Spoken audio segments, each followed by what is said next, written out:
Hi friends, டேஸ்டியான இறால் கடாய் fry எப்படி செய்யலாம்னு சொல்லிட்டு பார்க்கலாம் வாங்க. அதுக்கு நான் 1.5 கிலோ க்ளீன் பண்ணி எடுத்திருக்கேன். அதில் உப்பு சேர்த்துட்டு மஞ்சள் தூள், குழம்பு மிளகாய் தூள், கரம் மசாலா, கார மிளகாய் தூள், 65 மசாலா, ஒரே ஒரு தக்காளி சேர்த்துக்கோங்க.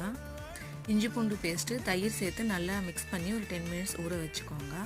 அதுக்கப்புறம் 2 வெங்காயம் நல்லா பொடிசாக கட் பண்ணது கடாயில் எண்ணெய் ஊற்றி அந்த வெங்காயத்தை போட்டுட்டு உப்பு சேர்த்து நல்லா அந்த வெங்காயத்தை வதக்கிக்கோங்க.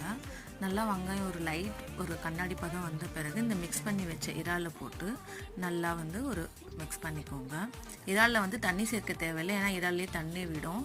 நீங்கள் அது நல்லா ஒரு 10 மினிட்ஸ் ஹை ஃப்ளேமில் வச்சு நல்லா மிக்ஸ் பண்ணுங்கள். அப்புறம் மீடியம் ஃப்ளேமில் வச்சு சிம்லேயே வச்சு நல்லா நீங்கள் மூடி போட்டு அப்படியே நல்லா மிக்ஸ் பண்ணிகிட்டே வாங்க. தண்ணி சேர்க்கவே தேவையில்லை.